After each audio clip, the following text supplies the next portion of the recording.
What is it up, guys? Today we're checking out a Build-A-Figure today, and it's one of the big-ass Build-A-Figures we've ever yet to see lately in the Marvel Legends line produced by Hasbro, and it is none other than the HULKBUSTER. So let's get this guy going. Alright, so right off the bat, like I said, you can already tell, you know what it is. This guy is huge. He's obviously more than 6 inches tall. It wouldn't make sense otherwise, or else how could he bust the Hulk? But yeah, going straight away into the paint, a lot of complaints have been stemming from, and now these are really minor, but the paint on the figure does not match the paint that was advertised, or in other words, it doesn't match the paint on the Iron Man figure within the Marvel Legends line themselves, and I'll show that in a bit. But you can already see, I mean, like, it's red and gold, no doubt, you know, it's affiliated with Iron Man, so if you weren't even familiar with the character, you'd have an inkling, if the robotics didn't really give you a clue. But the gold itself, you know, it's not like Ultron, where the Ultron Build-A-Figure was kind of like a weird little, I don't know, piece of like Kinder Surprise kind of thing, right? This actually has like some more sculptage, you like that? Sculptage in it. But the gold paint here, I think could have been done a little bit better. I mean, for the, you know, for the what it is, a Build-A-Figure, you could have had some more like metallic-y, goldish paint here instead of this. What do you want to call this? For some reason, this reminds me of like a McDonald's toy, you know, like the colors they would use. That's just my take on it. But I mean, aside from that, there are some nice, good mentionable features of the figure. For starters, I like that they have this little translucent lens effect going on here with the arc reactor. That's a real nice touch.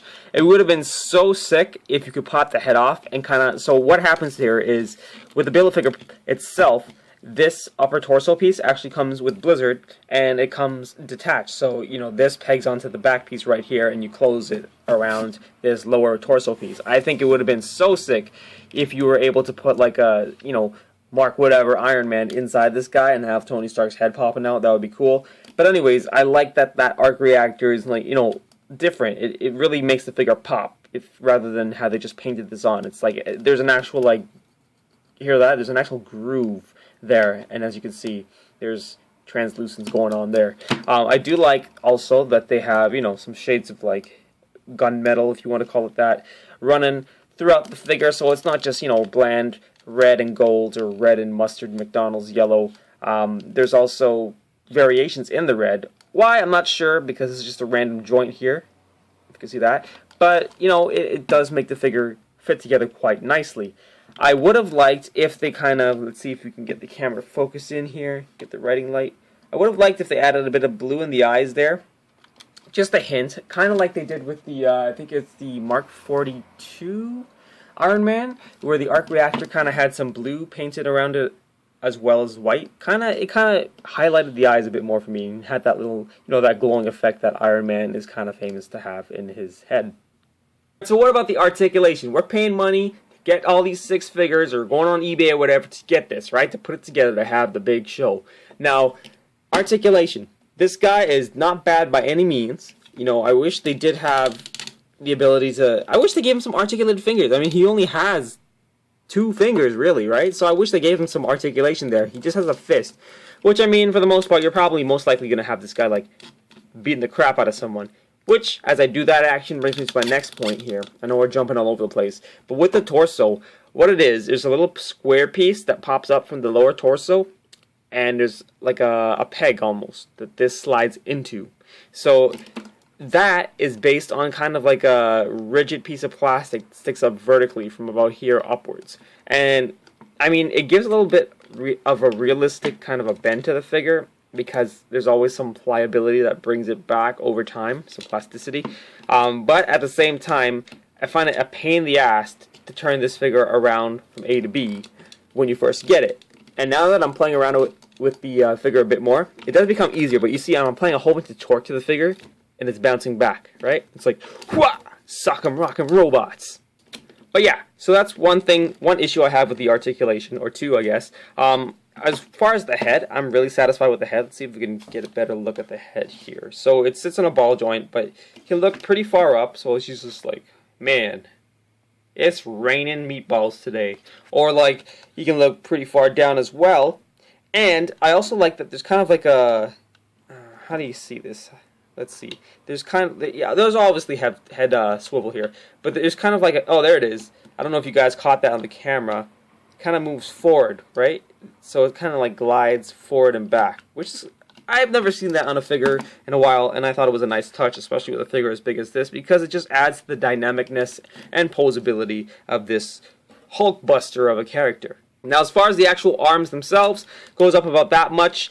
It is, you know, hindered eventually by this big shoulder blade here, but it pivots very nicely. Again, shoulder blade will hinder it, and it's not too bad. You know, I mean, like, this is obviously, it's not Spider-Man, so you're not going to have him, like, doing a whole bunch of craziness. So that works quite well, especially, you know, considering the fact that, like I said, as far as dynamic poses, this guy's, chances are he's going to be beating the crap out of somebody or just on your shelf looking straight ahead, standing very imposingly, so it works out quite well.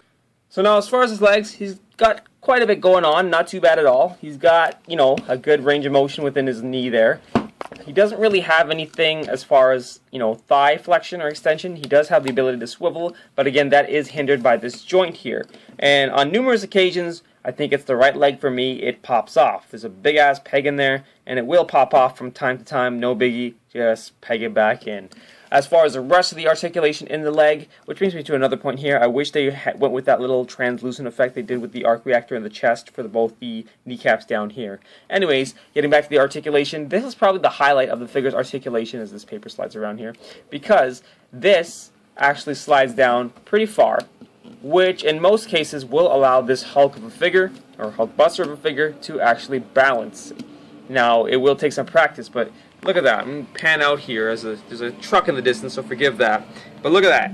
He's not even leaning on the back of the board I have back there. So, fantastic job with that articulation in the ankle. That's probably the saving grace of this figure's articulation in terms of, you know, not being able to pose dynamically as the rest of the Marvel cast. So for a size comparison, here he is next to the Marvel Legends Age of Ultron Hulk. Not too bad. I do think the Hulk looks a little bit too skinny in comparison to the Hulkbuster. Next to the Marvel Select Incredible Hulk.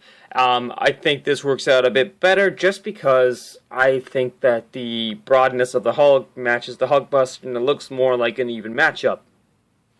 And just for good measure, here he is next to the 6-inch Marvel Legends Age of Ultron Iron Man.